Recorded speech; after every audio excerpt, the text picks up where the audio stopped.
नमस्कार दोस्तों, आज जिस मूवी के बारे में हम बात करने जा रहे हैं उस मूवी का नाम है पीके।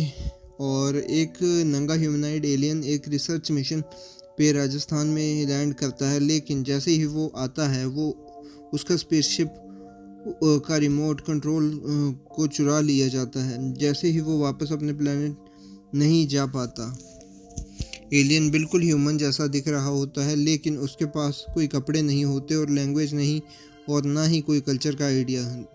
दूर बेल्जियम में एक इंडियन लड़की जगत जननी जग्गू साहनी एक पाकिस्तानी लड़के सरफराज यूसुफ से मिलती है और दोनों को एक दूसरे से प्यार हो जाता है। जग्गू के पापा से ये रिश्ते के खिलाफ होते हैं क्योंकि दोनों अलग अलग रिलीजन के होते हैं। पापा एक गॉड मैन तपस्वी महाराज के पास जाते हैं जो प्रेडिक्ट करता है कि सरफराज जग्गू को धोखा देगा।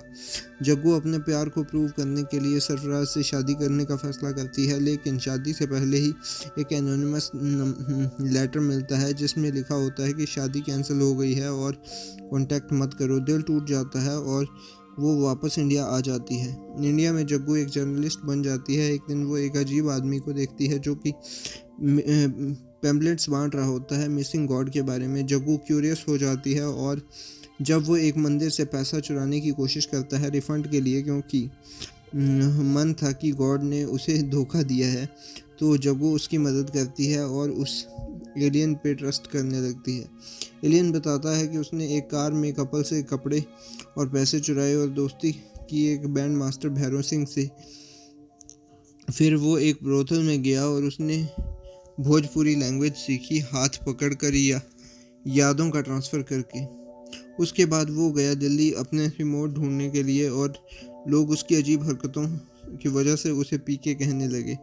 जब लोगों ने कहा कि सिर्फ गॉड उसकी मदद कर सकता है, तो पीके ने हर रिलीजन ट्राई किया, हिंदुज़म, इस्लाम, क्रिश्चियनिटी, सिखिज़म, सब हर जगह गया, हर तरह के रिचुअल्स के लिए, लेकिन गॉड नहीं मिला। फिर उसे पता चलता है कि तपस्वी महाराज ने के पास ही उसका रिमोट है, लेकिन तपस्वी ने कहा है कि ये गॉड का गिफ्ट है और देने से इनकार कर देता है। जग्गू पहले डाउट करती है, लेकिन फिर पीके की स्टोरी पे यकीन कर लेती है। एक दिन जग्गू फ़ोन पे किसी अननोन कॉलर के साथ प्रैंक करती है और पीके कंफ्यूज हो जाता है। पीके सोचता है कि जैसे फ़ोन का रॉन्ग नंबर होता है, वैसे ही लोग गॉड से कनेक्ट होने का भी गलत रास्ता अपनाते हैं। जग्गू को ये आइडिया अमेजिंग लगता है और दोनों मिलकर रॉन्ग नंबर कैंपेन स्टार्ट कर देते हैं, जहां लोग अपने लोकल गॉडमैन की फ्रॉड्स एक्सपोज कर रहे होते हैं। धीरे धीरे कैंपेन एक मास मूवमेंट बन जाता है। तपस्वी को ये सब पसंद नहीं आता। तभी भैरव सिंह राजस्थान में चोरी करने वाले चोर को ढूंढ लेता है, जिससे पता चलता है कि उनसे रिमोट तपस्वी को बेचा गया था। अब सब कुछ साफ हो जाता है। तपस्वी एक फ्रॉड था, लेकिन भैरव और वो चोर एक टेररिस्ट अटैक में मार दिए जाते हैं। फिर टीवी डिबेट में तपस्वी पीके को चैलेंज करता है, पूछता है कि वो रॉन्ग नंबर बता रहा है तो राइट नंबर क्या है। पीके कहता है रियल गॉड वही है जो हमें बताता है, ना कि ये डुप्लीकेट वाले जो लोग दिखाते हैं। तपस्वी से फिर सरफराज का एग्जाम्पल देता है, बोलता है कि उसने प्रेडिक्ट किया था कि मुस्लिम लड़का सरफराज जग्गू को धोखा देगा। पीके जिसे जग्गू की यादें ट्रांसफ़र हो चुकी होती हैं, प्रूफ देता है कि सरफराज ने वो लेटर लिखा ही नहीं, शायद वो लेटर किसी और दुल्हन के लिए था जो उस दिन वेडिंग हॉल में थी। जग्गू तुरंत पाकिस्तानी एम्बेसी कॉल करती है बेल्जियम में। पता चलता है कि सरफराज सालों से उसका कॉल का वेट कर रहा होता है। उसी लेटर की वजह से दोनों कांटेक्ट में नहीं आए थे। जग्गू और सरफराज फिर से मिलते हैं, इमोशनल रीयूनियन होता है। जग्गू के पापा भी तपस्वी की सच्चाई समझ जाते हैं और रिमोट वापस कर देते हैं। अब पीके फाइनली अपने प्लेनेट वापस आ जाता है, जहां जाते वक्त उसके साथ 2 सूटकेस होते हैं जिसमें सिर्फ जग्गू की वॉइस रिकॉर्डिंग्स होती हैं।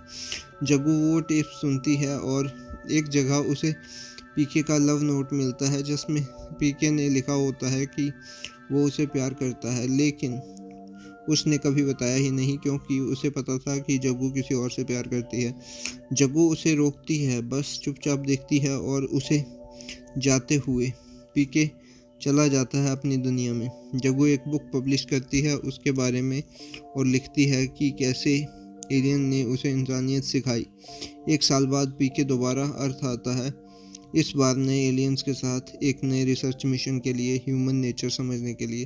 तो दोस्तों ये थी मूवी और ये था मेरा रिव्यू। मैं मिलता हूँ आपको किसी और मूवी के रिव्यू के साथ, तब तक के लिए बाय।